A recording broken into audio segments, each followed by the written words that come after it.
Hello, my name is David Roberts, and I'm the missionary in media at Pittsburgh Media Missions. I welcome you to this video, and I invite you to our website for additional videos and discussion. When COVID hit in our small community, so we had to do something about how we could worship together, our first question became, who do we want to reach? My church is small. I serve it part-time as I also work at PMM. The average age of our church is 70 years old.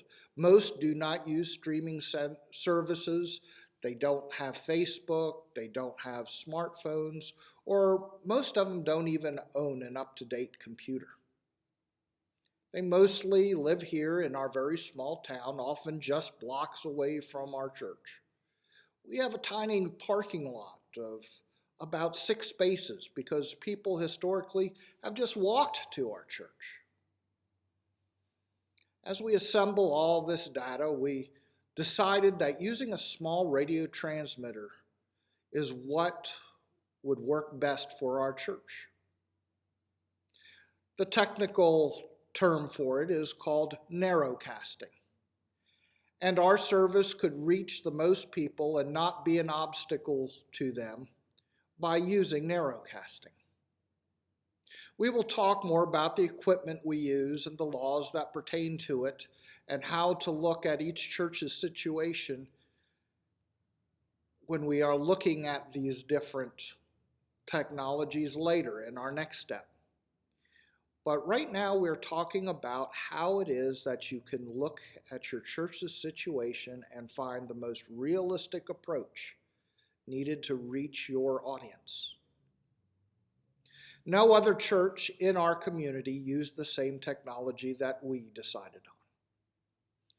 We have a fellowship of churches meeting that occurs once a month, and the pastors there share quite a bit about our ministries and the pros and cons that we are finding with the technologies that we're using. We help each other out, but we rest in the knowledge that no one is fully comfortable in this media space, especially when we start.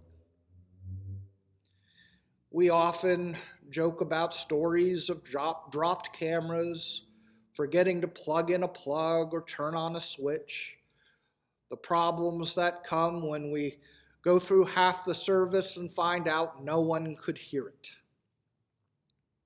It will happen to you, and it will happen regularly until you get to the point that you are comfortable with the process, until you have people that are properly trained.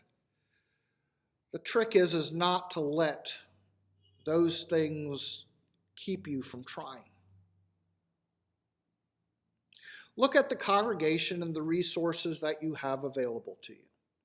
Do you have a local radio or TV station that might use one or all of your services as part of their programming? Do you even have a strong internet connection in your area?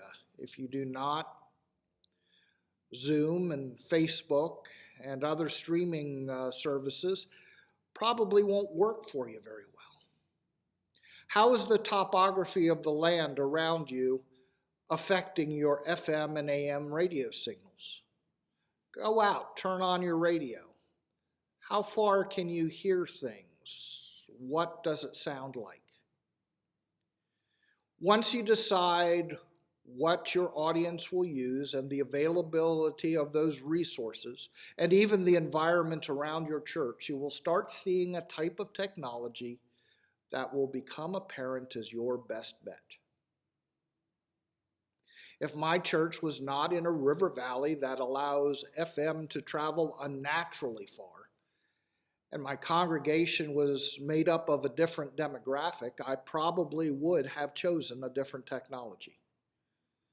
And you may not be served best by deciding what technology you want to use and then getting your church to adapt to it. You might find that if you want to do a Facebook service and you live in a rural area with bad internet, that you have built in your own restrictions for what you can do. FM, on the other hand, won't work in a major city where the dial is filled with stations and huge buildings will require you to build a full wattage radio station. And then upon that, you'll have to buy all the applicable licenses. But when you look at all the things that won't work, you will probably find one thing that will fit your church like a glove. So in this step, take a look at your resources and the challenges around you and find the media environment that will work for your church. Talk to people that know the different ins and outs of the technologies that they are using. Become familiar with the laws regarding those particular technologies. And you will find that there is one that fits your church like a glove.